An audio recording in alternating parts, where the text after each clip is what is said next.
The horse fell first.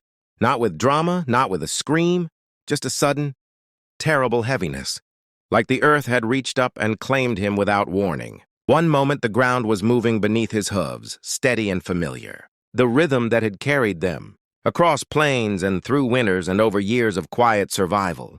The next, that rhythm broke. A crack split the air, sharp and wrong, and the horse stumbled as if confused, as if asking why the world had betrayed him. The man didn't understand at first. He felt the jolt through the saddle, through his spine, and his hands tightened on the reins out of instinct. He spoke the horse's name without thinking, the way a man speaks a prayer when something goes wrong, soft, urgent, believing that words alone might fix what bullets had already decided. The second shot came before the horse hit the ground.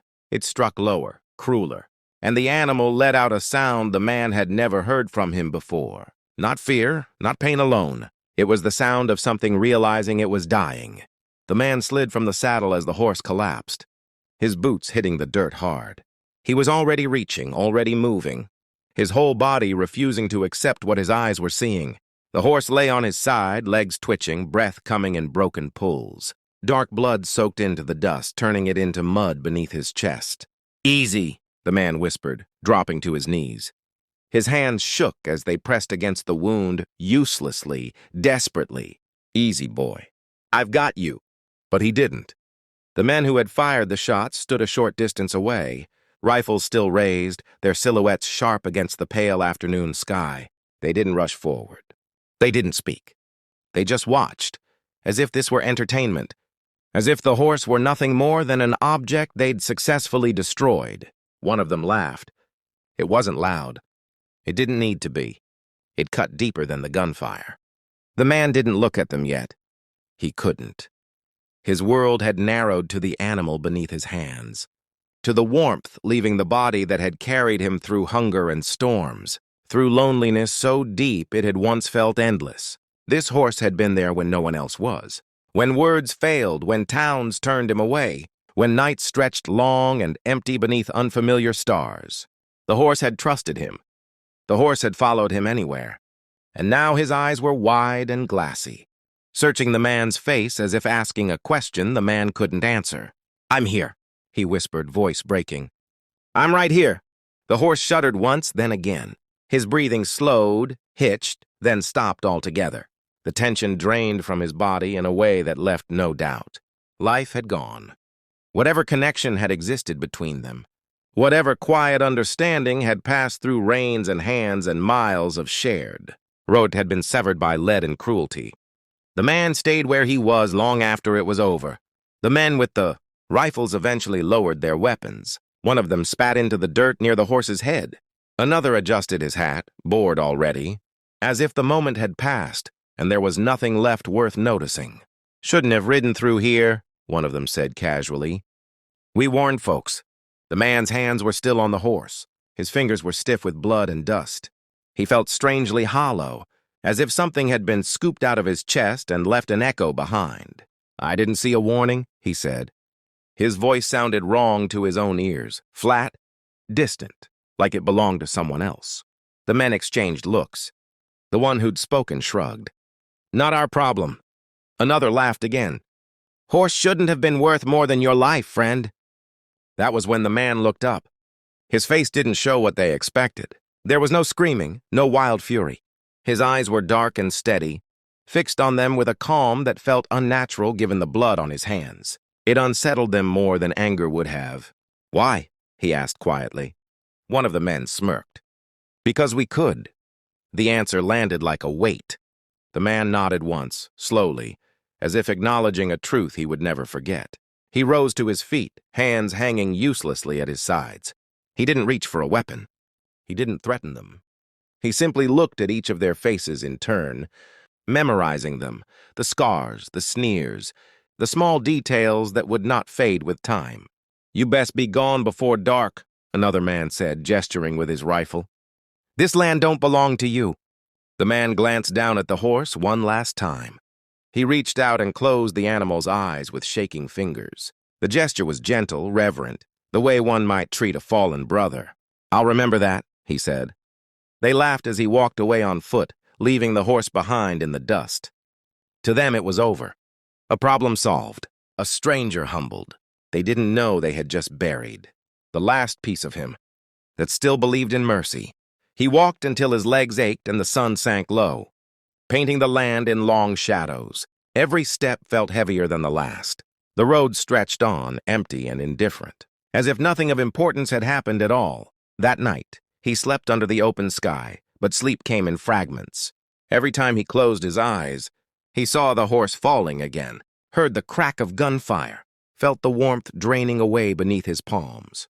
His dreams were filled with running, endless running, without hooves, without rhythm, without purpose. By morning, something inside him had shifted.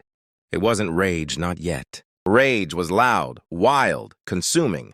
What he felt was colder, sharper, a clarity that stripped away softness and left only resolve. He buried the horse himself before leaving the area. It took hours, his hands blistering as he dug into the stubborn earth with borrowed tools. Each shovel of dirt felt like a farewell, like sealing away a chapter of his life that would never reopen. When it was done, he stood there in silence, hat in hand, the wind tugging at his coat. "I'll carry you," he said aloud, though no one was there to hear. "One way or another." The town nearby barely noticed him at first. He was just another man passing through, quieter than most, keeping to himself. He traded labor for food, slept in stables and sheds, listened more than he spoke. But people began to feel something off about him. There was a weight to his presence, an intensity behind his eyes that made conversations falter. Word traveled slowly in places like that, but it traveled. Men talked. Stories grew. A stranger asking careful questions. A man who remembered names and faces too well. A man who never smiled. The men who had shot the horse didn't think about him again for weeks. Why would they? They were used to taking what they wanted, to enforcing their will with violence and laughter. One traveler on foot meant nothing. Then one of them didn't come home. At first they assumed he'd gone drinking, or found himself tangled up with trouble somewhere else. But days passed. His horse was found wandering without him, reins dragging, saddle stained dark with blood. The second man vanished not long after. This time there was no horse. Fear crept in quietly, like a chill that settles into bones before anyone admits winter is coming. They started riding together, fingers closer to triggers, eyes scanning shadows that had never bothered them before. And then they saw him. He stood in the road ahead of them one evening, alone, silhouetted by the setting sun. He didn't carry himself like a drifter anymore. There was a stillness to him now, a confidence that hadn't been there before. He held their gaze without flinching. One of the men swallowed hard. "It's him," he whispered. The man stepped forward. "You told me to be gone before dark," he said evenly. "I listened." The laughter was gone now. The rifles came up, hands trembling despite their efforts to appear steady. "What do you want?" one of them demanded. The man's eyes flicked from face to face, stopping on the one who had laughed when the horse died. "I want you to understand," he said. "This is what you made." The gunfire echoed across the land, but this time it wasn't one-sided. By the time the dust settled, the road was silent again. People would argue later about what he became. Some called him a monster, a devil born of grief and blood. Others spoke of justice, whispered that the men had gotten exactly what they deserved. Stories twisted and grew, passed from mouth to mouth until truth blurred into legend. But those who saw his eyes up close knew the truth was simpler and sadder. They hadn't unleashed a monster. They had destroyed the last thing that anchored him to peace. And what rose in its place was a man who no longer feared becoming what the world insisted he be. He left the area after that, moving on before questions could find him. He carried no trophies, no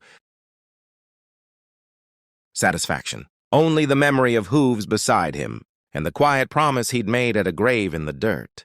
Somewhere under wide skies, people still say that if you hear a rider moving without a horse, if you feel the ground tremble when nothing is there, it's him, walking steady, eyes forward, carrying the weight of a single, unforgivable shot.